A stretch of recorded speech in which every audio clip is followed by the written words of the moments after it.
அதிமுக கூட்டணியில கிட்டத்தட்ட கட்சிகள் எல்லாம் பேசி ஓரளவு நெருங்கி அதிமுக கூட்டணியில அந்த அளவு முடிவாகல. எத்தனை தொகுதி என்ன பேச்சுவார்த்தை சொன்னாங்க.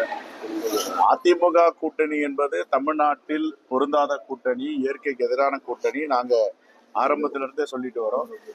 மக்களால் நிராகரிக்கப்பட்ட கூட்டணி பாஜக அதிமுக கூட்டணி. அது முழுகும் கப்பல்.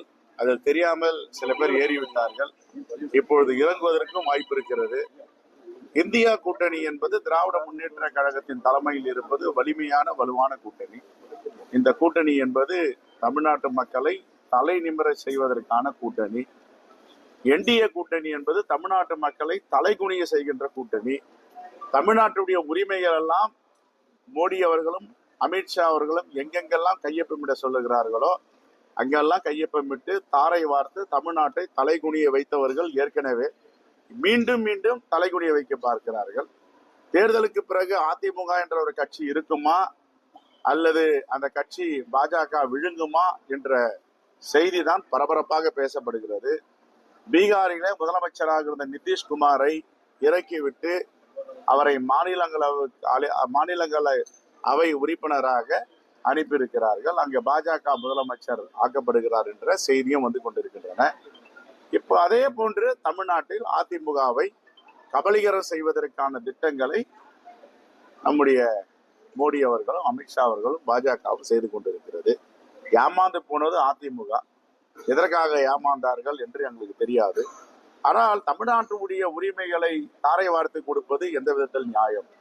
நம்முடைய முன்னோர்கள், மூதாதையர்கள், அரசியலில் பெருந்தலைவர் காமராஜர், முத்தமிழறிஞர் கலைஞர் முதல் இன்று தமிழ்நாட்டு உரிமைகளை மீட்டெடுத்து தமிழ்நாட்டு வளங்களை பாதுகாத்து தமிழ்நாட்டு மக்களை தலை நிமிர செய்தார்கள். பல திட்டங்களை கொண்டு வந்தார்கள். ஆனால் இன்றைக்கு டெல்லியில் உள்ள ஒன்றிய அரசிடம் எல்லாவற்றையும் அடகு வைத்துவிட்டு இவர்கள் தப்பித்தால் போதும் என்று அரசியல் செய்து கொண்டிருக்கிறார்கள். தமிழ்நாட்டு மக்கள் இதை கூர்ந்து கவனித்துக் கொண்டிருக்கிறார்கள். தமிழ்நாட்டு மக்களுடைய உரிமைக்காக யார் குரல் கொடுக்கிறார்கள்?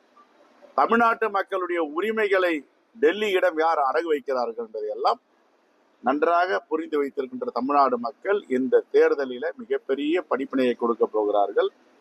96 தேர்தலுடைய முடிவுகள் எப்படி இருந்ததோ அப்படிதான் இந்த தேர்தல் முடிவுகள் இருக்கு. எதிர்கட்சி தலைவராக கூட வர முடியாதுன்னு சொல்லி இன்னைக்கு ஒரு கால்குலேஷன் எடுக்கிறாங்க.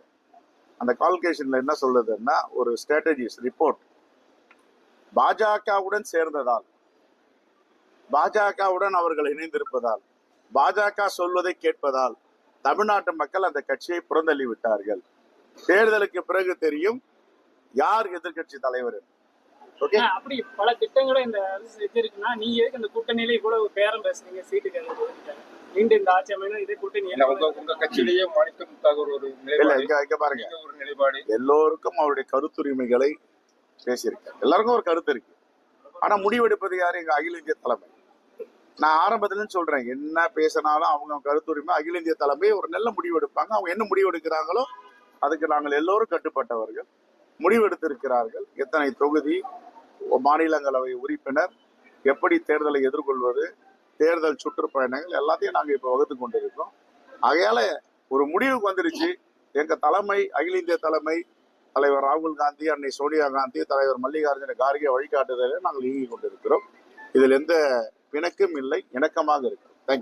குற்றச்சாட்டு இருக்கு என்னன்னா, நாட்டிலேயே வந்து பட்டியலின மக்களுக்கு எதிரான வன்கொடுமை அதிகமாக நடக்கிற தமிழகத்தில் தான் அப்படின்னு சொல்லி குற்றச்சாட்டு. இங்க பாருங்க, எங்க வன்கொடுமை நடந்தாலும் அதை வன்மையாக கண்டிக்கத்தக்கது, எங்க கலவரம் நடந்தாலும் அதை வன்மையாக கண்டிக்கத்தக்கது. ஆனால் அதே நேரத்தில் அதிமுக காலத்தில் நடந்ததையும் இப்பொழுதும் ஒப்பிட்டு பார்த்து அவர் சொல்லணும், இது சரியா தவறானா ஆரோக்கியம் மட்டும் சரி, ஆனா இதெல்லாம் நடக்கக்கூடாது, நடக்காம பார்த்துக்கணும். கொஞ்சம் அண்ணன் எடப்பாடி பழனிசாமி அவர்களை அப்படி போயிட்டு பாஜக ஆளும் மாநிலங்கள் உத்தரப்பிரதேசத்தையும் ராஜஸ்தானையும் மத்திய பிரதேசத்தையும் சத்தீஸ்கரையும் மகாராஷ்டிராவையும் போய் எட்டி பார்த்துட்டு வர சொல்லுங்க. அங்க என்ன வன்கொடுமை, அங்க தலித் மக்களுக்கு எதிராக என்ன செஞ்சு கொண்டு இருக்கிறார்கள். செங்கார் ஒரு சட்டமன்ற உறுப்பினர் உத்தரப்பிரதேசல ஒரு குடும்பத்தையே சீரழிச்சிருக்கார். உங்களுக்கு எல்லாம் தெரியும், பத்திரிகையாளர் எல்லாருக்கும். என்ன ஆன அந்த வழக்குல என்ன திருப்பம் ஏற்பட்டது? அதே உத்தரப்பிரதேசத்துல ஒரு பொண்ணை பாலுணர்வு வன்புணர்வு செய்து கொடூரமாக கொலை செய்தார்கள். உத்தரப்பிரதேச முதலமைச்சர் என்ன சொன்னாரு? இங்க ஜாதி ஜனங்கள்லாம் அப்படிதான் இருப்பாங்க, கொஞ்சம் பார்த்து தான் நடந்துக்கணும் சொன்னாரா இல்லையா? இதுக்கெல்லாம் அவர் பதில் சொல்லுங்க. ஒரு ஸ்ட்ராட்டஜிக்ஸ் நாங்க வன்மையா கண்டிக்கிறோம்னு சொல்றோமே. ஆரம்பத்துல என்ன சொன்னோம்? எங்கு கலவரம் நடந்தாலும், எங்கு சாதி அடக்குமுறை நடந்தாலும் வன்மையா கண்டிக்கலாம், மாற்று கருத்து இல்ல. ஆனா நீங்க இதெல்லாம் மறந்துட்டு இதை தூக்கி வச்சு பேசுறது நியாயம்? நாங்க தான் கண்டிக்கிறோம், நடவடிக்கை எடுக்கணும், இனி வரும் காலங்கள் எப்பொழுதும் நடக்கக்கூடாதுன்னு சொல்றோம். அதே நேரத்தில் பெரிய மனுஷன் பெரிய சில பேர் பேசுறாங்களா, அந்த பெரிய மனிதர்கள் யாருக்கு வக்காலத்து வாங்குறாங்களோ அந்த வக்காலத்து வாங்க பெரிய மனிதன் அப்படி கொஞ்சம் எட்டி பார்க்க சொல்றேன். இப்ப யாரும் அனுமதி, மனிதனாக இருப்பவர்கள் யாரும், மனிதநேயம் உள்ளவர்கள் யாரும் வன்முறையும் கலவரத்தையும் சாதிய ஒடுக்குமுறையும் அனுமதிக்க முடியாது. அதெல்லாம் கரெக்ட், கண்டிக்கிறோம், அரசிடம் கோரிக்கை வைக்கிறோம், இனி வரும் காலங்களில் இப்படிப்பட்ட நிகழ்வு நடக்காம பாத்துக்கணும்னு சொல்றோம். ஆனா எதையுமே நடக்கல எங்க ஆட்சி காலத்துல அப்படின்னு சில பேர் பாசாங்கதனம் பண்றாங்கல்ல, அதுக்கு சொல்ல வரேன். எங்க வேறு சம்பவமா இருக்கட்டும், நெல்லையில ஏற்கனவே காங்கிரஸ் மாவட்ட தலைவர் கொலை வழக்காக இருக்கும், இப்போ ஒரு சம்பவம் நடக்குது. தொடர்ந்து எல்லாம் அந்த சட்ட ஒழுங்கு சீரழிவு தான் எதிர்கட்சியில் சொல்றது. சட்ட ஒழுங்கை கட்டுப்படுத்தி வைத்துக் கொண்டிருக்கிறார்கள். சட்ட ஒழுங்கை என்னென்ன பாதுகாக்க முடியுமோ பாதுகாத்து கொண்டு மக்கள், இதே யூனியன் கவர்மெண்ட் தான், பாஜக அரசு தான், தமிழ்நாடு தான் பெண்கள் வாழ்வதற்கு உகந்த மாநிலம் சர்டிபிகேட் கொடுத்திருக்காங்க. அவங்களை கேளுங்க.